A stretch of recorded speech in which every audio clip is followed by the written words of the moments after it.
सारी विभूतियों से सम्मानित किया गया है। क्यों किया गया है इसके बारे में बताऊंगी। परम पूज्य गुरुदेव ने 24 वर्षों तक 24 लाख के गायत्री महामंत्र का जप किया।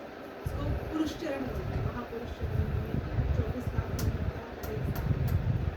और उसके बाद में उन्होंने गायत्री यज्ञ किया, जो सहस्त्रकुंडी मथुरा में एक सहस्त्रकुंडी गायत्री महायज्ञ का आयोजन किया, जिसमें पहले जैसे हम बहुत जगह आज भी ऐसा हमको सुनने को मिलता है कि गायत्री मंत्र का जप सर्वसाधारण के लिए प्रतिबंधित है, नहीं कर सकता कोई।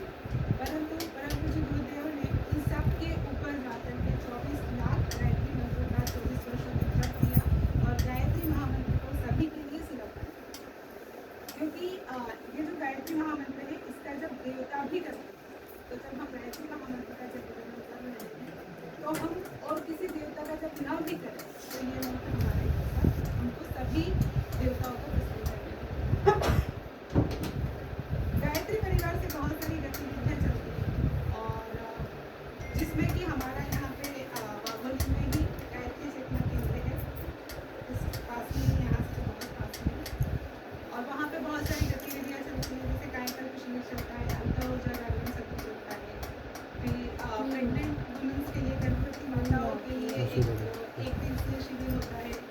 और जो भी पर्व त्योहार रहते हैं, जैसे दोनों नवरात्रि जो होती है, नवरात्रि के कार्यक्रम नवमी के दिन नवकुंडी यज्ञ होता है, रामनवमी के दिन यज्ञ होता है, जैसे गुरु पूर्णिमा, बसंत पंचमी, ऐसे सभी पर्व त्योहार वहाँ पर किए जाते हैं, मनाते हैं और वहाँ पर सभी पूजा और रुद्राभिषेक उसका आयोजन होता है। अब इसके अलावा जो गायत्री परिवार की गतिविधियाँ हैं उसमें एक बाल संस्कारशाला, जिसका परम पूज्य गुरुदेव ने एक पाठ्यक्रम बनाया हुआ है कि बच्चों में कैसे हम सद्ज्ञान का संचार करें। आजकल हम देखते हैं कि बच्चे बहुत विचलित और डिप्रेस्ड और ऐसे हो जाते हैं, तो उसके लिए पूरा पाठ्यक्रम बनाया गया है।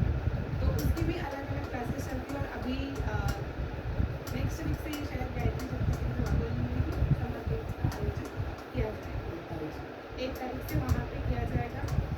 उसका अभी फाइनल हो जाएगा, कब रहेगा, कौन से दिन पे रहेगा, टाइमिंग क्या रहेगी, और उसका ग्रुप वगैरह में सब हो जाएगा, ग्रुप बन जाएगा, तो उसमें आपको डिटेल्स मिल जाएगी।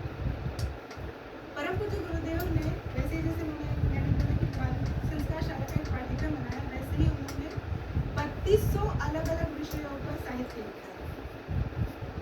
जितना हम हमारे इस जन्म में पढ़ भी नहीं पाएंगे, हम अगले 10 जन्मों में भी नहीं पढ़ पाएंगे, उतना साहित्य उन्होंने अपने एक जीवन में लिखा है, 3200 अलग अलग सब्जेक्ट। और वो विषय आप ऐसे नहीं कि सारे स्पिरिचुअल बेस्ड विषय नहीं है, वो विषय आप हमारी जो दैनिक लाइफ रहती है, दैनिक दिनचर्या जो है, उसके ऊपर उन्होंने अलग अलग मोटिवेशनल है, स्पिरिचुअल भी है, पारिवारिक समस्याओं का समाधान कैसे करें उसके ऊपर भी है।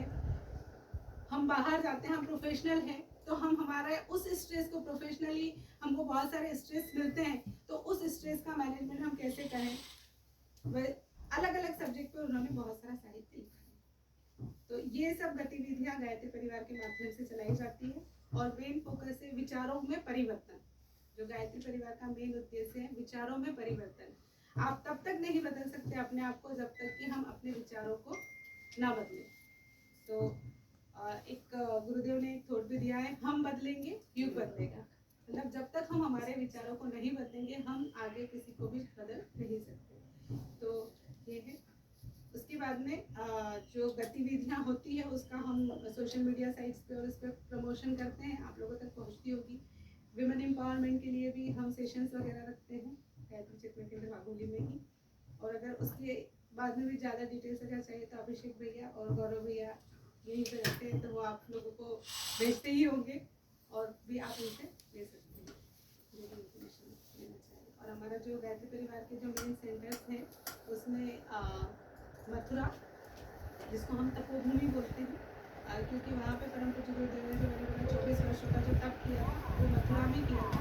यहाँ पे एक बड़ा सेंटर है जहाँ पे सारे शिविर मंत्री जो गतिविधियाँ वहाँ पे सेंट्रल लेवल पे आयोजन होता है इसका, वो मथुरा में होता है, उसको तपोभूमि कहा जाता है। जन्मभूमि है आवलखेड़ा, जहाँ पे परम पूज्य गुरुदेव का जन्म हुआ था और वहीं से उन्होंने गायत्री परिवार की बात शुरू की।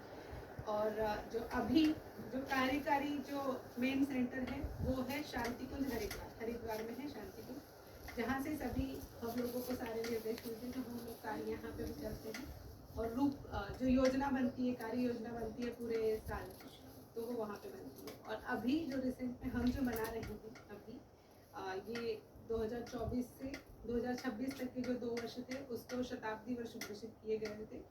क्यों शताब्दी वर्ष घोषित किए गए थे? क्योंकि परम पूज्य गुरुदेव ने जिस दीपक के सामने तपस्या अपना तप शुरू किया था, उस दीपक को 1926 में उन्होंने तब शुरू किया था, तो 2026 में उस दीपक को 100 वर्ष पूरे हो रहे हैं और वो 1926 से वो दीपक प्रज्वलित है अभी तक। उसको अखंड दीपक बोलते हैं। उसका एक अलग मंदिर है शांति कुंज में, जिसके दर्शन के लिए सभी जाते हैं वहाँ पे। उसकी चेतना, उसकी ऊर्जा जो है वो सभी तक पहुँचती है। साथ ही परम वंदनीय माता जी जो है उनका भी शताब्दी वर्ष है, उनकी भी जन्म शताब्दी